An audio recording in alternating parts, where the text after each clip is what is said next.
So Sooner leadership has spoken. They've given their vote of confidence. We're going to talk about that because there's still a play where we can really talk about the why and why not for Brent Venables himself, especially after this vote of confidence. So I want to dive into what was said, and I'm going to give you my reasons why I think Brent Venables will probably be gone and why I think Brent Venables is going to stick around. Let's dive into that. Before we do that, welcome to Unfair Sports. I'm your host, Jay. Thank y'all for pulling up to the channel. This video is powered by our partners at BetUS. Check us out. They're hooking up the gamer. 150% bonus on your first deposit of $2,000 by using promo code YouTube150. Okay, so Joe Castiglione as well as Joe Harroz had spoken about the entire Brent Venables era, most recently at the Board of Regents meeting on Tuesday. We talked about it on Locked On Sooners this morning, but I want to expand more on it because I actually have a case for both Brent Venables staying and Brent Venables leaving and why I feel like one or the other would make sense.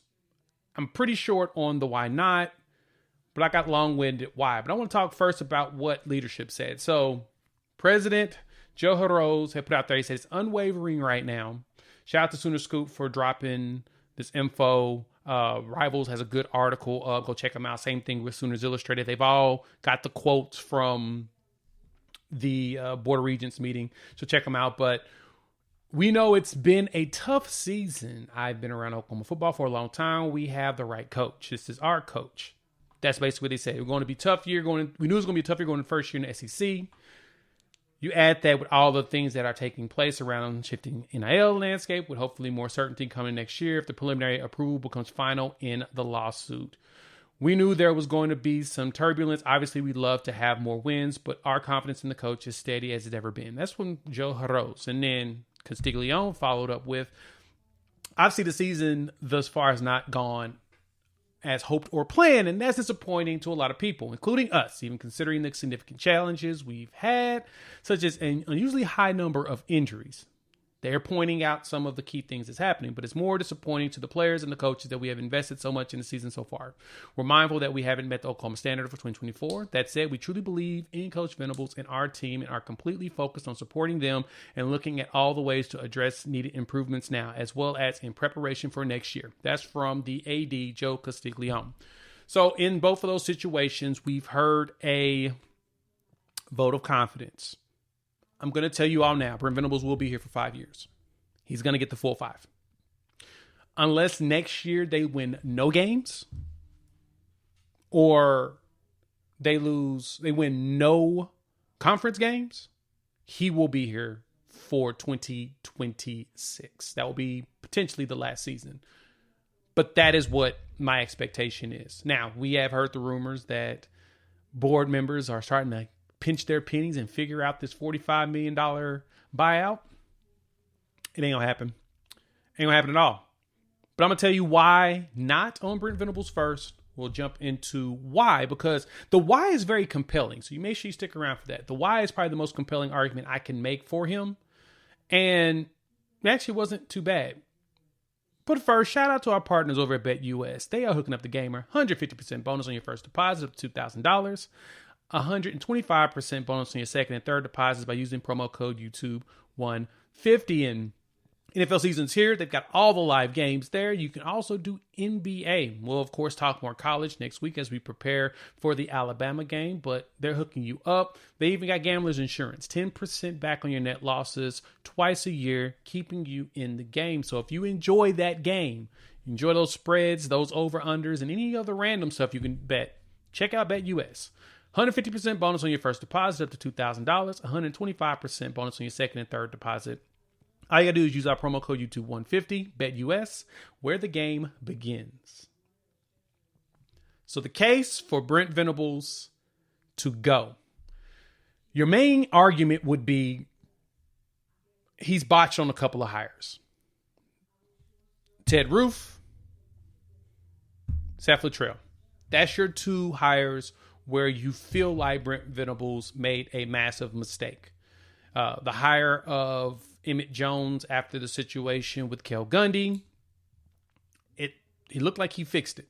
Looked like things are working out in the wide receiver room. Now, granted, we've got nothing but injuries there, but it worked out. But those 2 hires at coordinator were critical for him to get started and get going, and they did not work out like you needed. 2 years with Ted Roof did not work out.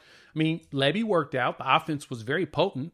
Now, granted, there was things you would have hoped you would have gotten better from Lebby, and you would have gotten Lebby wanting to leverage his quarterback or trust him. But Brent Venables let him be the CEO of the offense. He learned from it. So the Seth Luttrell hire has been unexcusable. It's been terrible. And not taking advantage or not overseeing it more is where he was too trusting. And we learned that quickly. Granted, it took 7 games, and I'm glad that 7 games and a bunch of injuries was able to bring it to light. Probably needed those, because if he didn't have all those injuries, I don't think the offense would have been as bad as it is now. The offense wasn't as bad as it is now, we'd still have Luttrell. And y'all would be still up in the air about if he should still be there or not. So I know it sucks, but maybe a good thing that happened now. But let me tell you my case for. So what I feel like Oklahoma's going through right now, after doing some digging, shout out to one cat that I know that actually mentioned this. And I was like, dang, that's a freaking good point. Let me do some digging. And sure enough, I did my digging. This is who we are right now. We're doing a word that's called Clemsoning.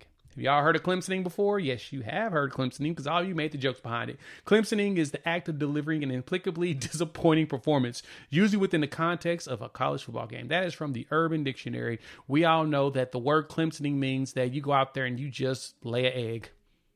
You drop a dud in games you probably shouldn't.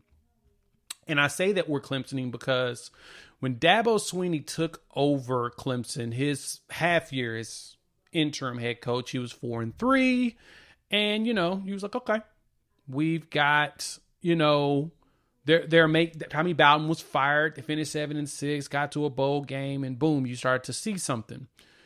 Then the next year, they went 9-5. You're like, all right, Clemson, oh, okay, we doing some things at Clemson. And then after, that's Dabo's first year as a head coach, the next season, there was a massive regression. You had Dabo as your head coach. Billy Napier was his offensive coordinator. So for those that have wondered about Billy Napier being an offensive coordinator somewhere, just remember Napier was offensive coordinator at Clemson and then basically got let go. Well, the offense weren't bad. They weren't bad. They just weren't what they were the year before. And so what Dabo realized is that having his hands in everything that's going on offense, because he's an offensive guy, former wide receiver at Alabama, that he needed to bring in someone he could trust to take over the offense, innovate it, and move them forward. Defensive coordinator for Dabo at the time was Kevin Steele. Next year, he brings in Chad Morris for his first season. Young Chad Morris. Chad Morris brings his spread offense. Remember, Chad Morris, before he got to Clemson, was the OC at Tulsa, where he kind of cut his teeth and did really good. Another disciple under, some of these former Oklahoma guys. So he goes to Tulsa, does well, comes to Clemson, rechanges everything. Taj Boyd goes out there and cooks. They go 10-4. That's when you saw that big jump. Then the next year, he realized that he needed to make a change on defense, because as good as the defense was, they got shellacked 70-33 to West Virginia. So he said, you know what? We're going to make another change. So he did. Who did he hire? Brent Venables. Brought in Venables. And from there, you notice from 11-2, 11-2, 2 years, 10-3, and then the fourth year with BV as the defensive coordinator, and Chad Morris had moved on to his next job. Tony Elliott was promoted from within with Jeff Scott, and boom, they played in the national championship. Next year after that, they won the Natty against Alabama. They lost in Alabama, won the Natty. played in semifinals, lost to Bama. Then they played Bama again in the Natty and won it. And then they lost to LSU in the Natty year after. So they played in a lot of them. My point. It feels like we're going in a similar trajectory of what Clemson did. It feels like Brent Venables is trying to build from the ground up, but he's also accepting of transfers and trying to build an actual program that's going to be sustainable for years. That's why this hired offensive coordinator is going to be critical. In which, like I said, I understand where there's pressure here, but similar to Jim Harbaugh's era at Michigan, it's going to take probably 6-7 years to really get it going. Now, you can point out how Texas got faster with it, and they jumped right immediately, was out there doing things. I totally get you. But it took Jim some years to get things going at Michigan the way that he needed in order to be successful long term. It took a lot of ups and downs and a lot of things that didn't work out the way he wanted it to work out. Because if I'm correct, when Harbaugh, I'm going to go look at his head coaching career at Michigan, he 10-3, 10-3, 8-5, 10-3, 9-4, 2-4 in the 2020 season, and then it started to blow up. But again, he didn't have the bad years like Brent Venables is having right now, except for when he was at Stanford. So my point is, my case for BV is he fixed the biggest problem he had, was that he needed his hands in defense in order for it to be successful.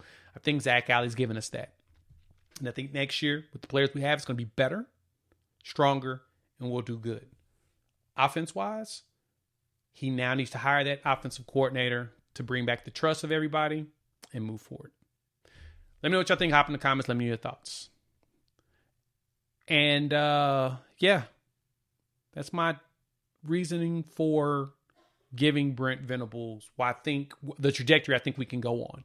If he keeps this up, there's a very good chance that we can be seeing ourselves in the playoffs within the next 2 years. And I can see us fighting for national championships, hopefully within that point too. Next year, honestly, if we're healthy with the OC, that defense should be better because it's not going to be working as hard. You made this far, like the content, hit that like button. If you're new to the channel, subscribe. Love for y'all to join this family of Sooner fans talking OU football, SEC, college football in general. Having a blast. Do it. Shout out to Bet US. They're hooking up the gamer. Thanks for sponsoring the video. 150% bonus on your first deposit of $2,000 by using promo code YouTube150. We are out. We won't be live this week. I was fighting a bug today. Felt a little bit better to be able to record something, but we'll drop more content throughout the week. We're going to talk about some of the players and the grades we've seen this season and who we're going to be excited about going into next year. We will chop it up soon.